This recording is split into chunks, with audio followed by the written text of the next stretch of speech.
Una delle arti più importanti della nostra isola è la lavorazione dell'oro. Oggi vi presenteremo un orafo, si chiama Nanni Rocca. Lui ha inventato un nuovo gioiello, l'amuleto prezioso, quello che dovrebbe aiutarci a scacciare i mali della nostra vita. Ma sono davvero belli i gioielli di Nanni Rocca, anche loro appartengono alla nostra tradizione, alla nostra cultura. Vedrete in questo servizio come si creano collane, anelli e spille da portare anche fin da bambini.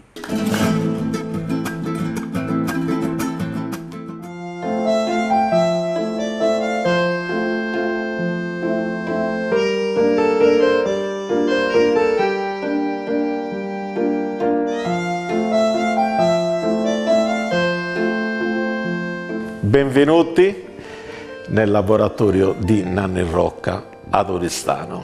Io sono un orafo filigranista. Sono arrivato nella terra di Leonora nel lontano 1974. Provenivo da Gavoi, un micropaese della Barbagia, dove la filigrana e il genere che facevo erano gli amuleti. Ho capito che tutto quello che dovevo fare doveva essere ben spiegato. Cioè, allora ho iniziato a far capire che c'erano questi 4 momenti: il sacro, i gioielli d'ornamento, i gioielli d'uso e lo scaramantico. Nel 1994 nasce la mia prima esposizione, Prendas contra Sogumalu di Nanni Rocca.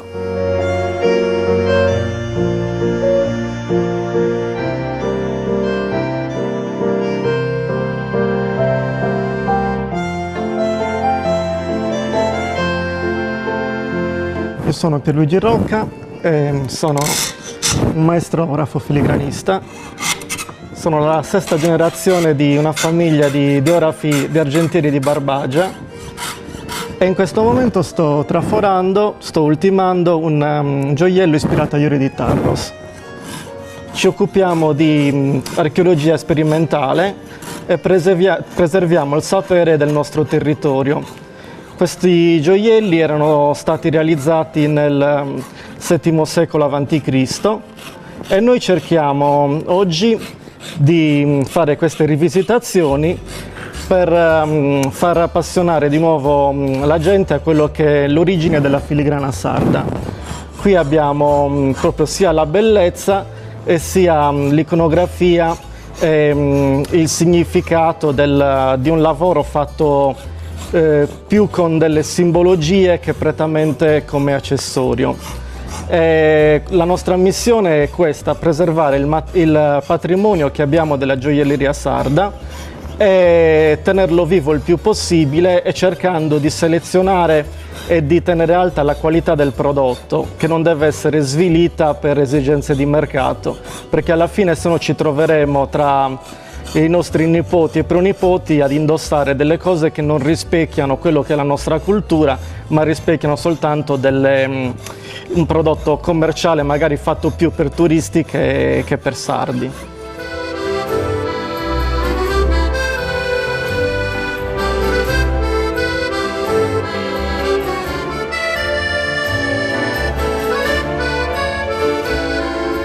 Io lavoro qui dentro da quando ero bambino e ho studiato per approfondire sempre di più e salire a livello qualitativo. Ho fatto l'Istituto d'Arte ad Alghero, dove facevamo oreficeria e lavorazione del corallo, e dopo sono stato a lavorare e studiare per dei musei in Toscana, dei musei etruschi, per studiare quello che è l'oreficeria antica e recuperare delle arti fenicie che erano scomparse, come la granulazione. Per arrivare a eseguire questi gioielli c'è una fase progettuale, prima di studio, di recuperare dai vari libri dei reperti originali, poi si fanno i disegni questi disegni qua preparatori, e qui ho diversi progetti che vanno dagli scarabei tarrensi alle corneole con facce di guerriero molto presenti nei nostri mari, nelle nostre necropoli. Qua addirittura questo qui è il gioiello di Eleonora d'Arborea, che ho preso da delle stampe di quadri antichi e abbiamo riprodotto per quando facciamo la Sartiglia Oristano. I materiali che si utilizzano sono quelli che venivano utilizzati nel VII secolo a.C., cioè l'oro e le pietre presenti nel Mediterraneo e in Sardegna, quindi corneola, paste vitre, perché i fenici erano maestri nella lavorazione del vetro, e poi abbiamo gli scarabei che sono in steatite e in diaspro. Queste qui sono sempre pietre dure, delle belle gemme che erano finemente lavorate, e oggigiorno è difficile recuperarle perché è molto difficile lavorare questo tipo di pietre, mentre prima c'era un sapere che era estremamente evoluto nell'incisione e il taglio delle pietre preziose.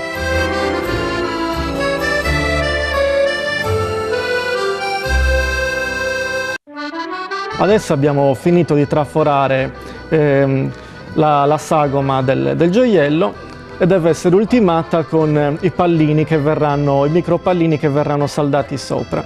Così vediamo il disegno con le misure originali. E adesso andiamo a fare i pallini. Prendiamo dei ritagli di oro messi nel carbone, e col calore faremo diventare di questi ritagli dei pallini.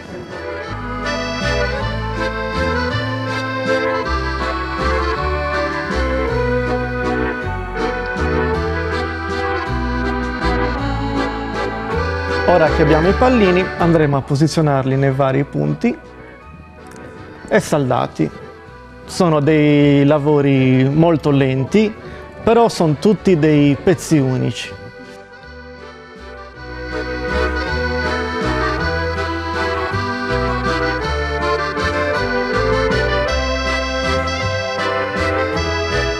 In questa fase siamo su in laboratorio dove stiamo per terminare un amuleto, una collana dove ci sono una ventina di amuleti. Di solito erano amuleti che il cliente riteneva che gli portassero del bene o che lo proteggessero. Questa collana è detta collana di Mores.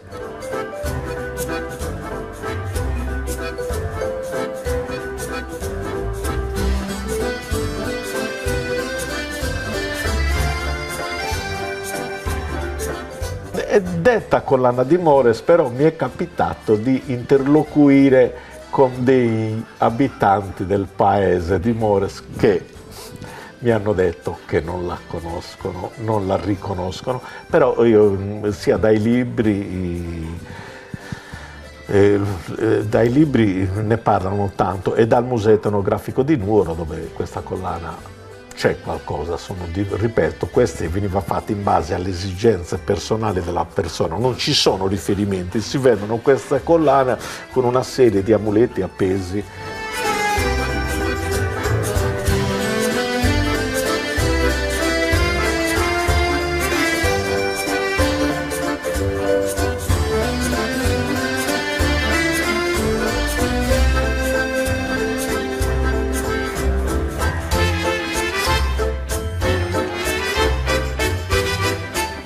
In questa collana fanno parte diversi amuleti, ne citiamo qualcheduno: Saper de latte, Samanufica, Saper de ocru, Ispaperis e un nudeus, dove all'interno sono delle scatolette che ognuno ci inseriva quello che, ripeto, riteneva che gli portasse del bene oppure che lo proteggesse. Qua a questo sonazulu che sto facendo adesso ci appendiamo anche due sonazolos, sonaglietti in argento, perché il tintinnio dei campanellini dicono che scacciavano i guai con gli spiriti maligni.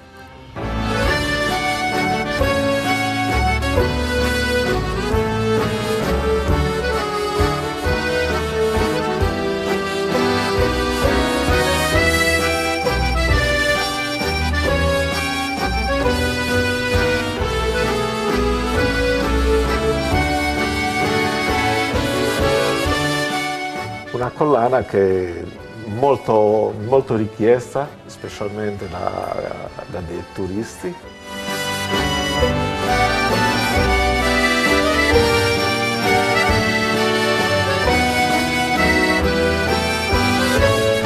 Siamo in tema di amuletti, adesso voglio citarvene alcuni, un paio. Si spuliga dentes era un gioiello da toilette. La paletina serviva per pulire le orecchie, la parte appuntita per i denti. A fianco, saguzzeri. Aguzzeri era un portaaghi dove le ricamatrici erano molto superstiziose, sia per il tremolio delle mani e anche per la vista.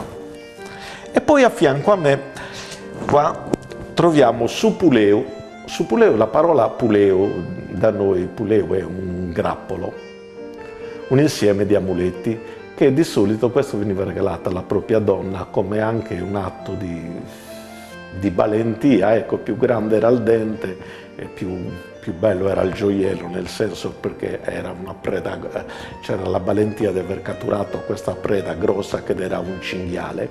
In più è fortificato da su sebese e saper de ocru e due campanellini alla parte esterna del gioiello. E questo gioiello era tipicamente di Gavui.